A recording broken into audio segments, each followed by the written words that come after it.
Humiliated by my favor towards her cousin Lisa, Angela faced further discomfort with her new supervisor, Tina York.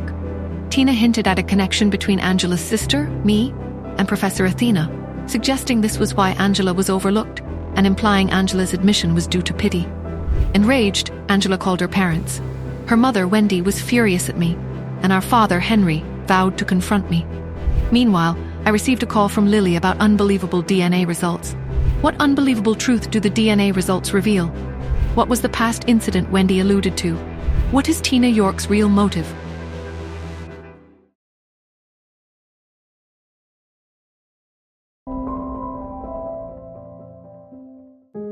I stepped into the living room, my shoulders slumped with weariness, only to be met with Melissa's anxious gaze. She walked towards me, her movements stiff and uncertain, smoothed down her dress and sat down with an almost forced grace.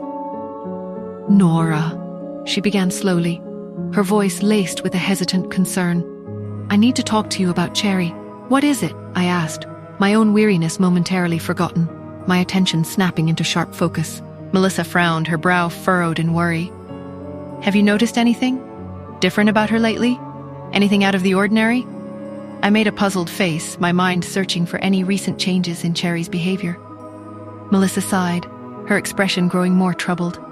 She used to be so lively, so chatty. She'd follow me around all day wanting to play, eager to tell me about her day. And she always had such a healthy appetite. But recently she's become quiet, almost withdrawn.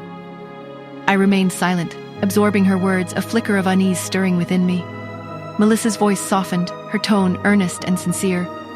"I know you're a good mother, Nora. I know you love Cherry very much. But you need to spend more time with her.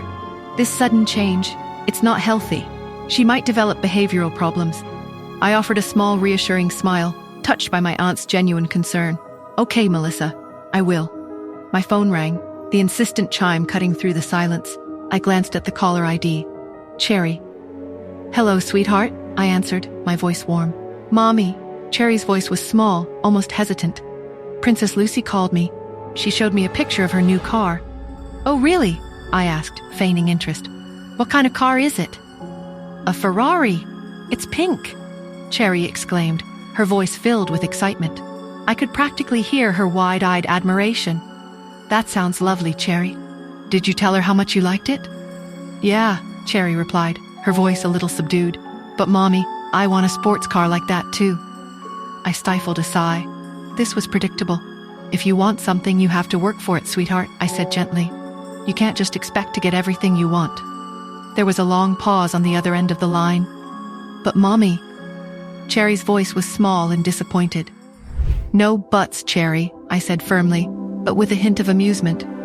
"Now how about you finish your dinner and get ready for bed? It's getting late." I ended the call and placed my phone on the table. She'll get over it, I thought, trying to convince myself. But a nagging voice in the back of my mind wondered if perhaps I'd been a little too harsh. Meanwhile, Justin was on his way to pick up Pete from school. As Pete climbed into the car and fastened his seatbelt, Justin noticed the boy's unusually quiet demeanor. "Hey, buddy," Justin said, his voice cheerful. "What's wrong? You seem a little down." Pete sighed, his small shoulders slumping. "Mommy's being mean." Justin's brow furrowed. "Mean? What did she do?" Pete launched into a dramatic retelling of his morning. "She won't buy Cherry that pink Ferrari she wants. It's so unfair." Justin chuckled. "A pink Ferrari, huh? That's quite a request." He pulled out his phone and dialed Cherry's number. "Hey, Cherry," he said, his voice warm and playful. "What's this I hear about a pink Ferrari?" Cherry's voice, usually bright and energetic, sounded subdued. "Mommy says I have to buy it myself. But it's super rare, Daddy, and really expensive." Justin's protective instincts flared. "Don't you worry, sweetie. Daddy will get you your car." He ended the call, a determined glint in his eyes. Justin, basking in his daughter's praise, couldn't help the huge smile that spread across his face. He quickly called Lawrence, his instructions clear and unequivocal. Find one, and buy it, no matter the cost. Then he scooped Pete up into his arms, his heart filled with a paternal pride he rarely allowed himself to express. "Let's go home and visit your grandma and great-grandma today." Pete clapped his hands with excitement. "Okie dokie." At the Andersons' house, I sat at the desk. My fingers tapped lightly on the surface as I waited for Lily to send the DNA results. Just then, a sleek pink sports car pulled up outside the mansion. Its engine purred with a power that was both seductive and threatening. I recognized the car. It was the exact model Cherry had been pestering Justin for, the one I had refused to buy her. A wave of fury and disbelief washed over me. He actually bought her that car? After I specifically said no? Justin's blatant disregard for my decision, his undermining of my authority as Cherry's mother. It was a challenge, a provocation. But why? Why this sudden need to compete, this childish attempt to buy Cherry's affection?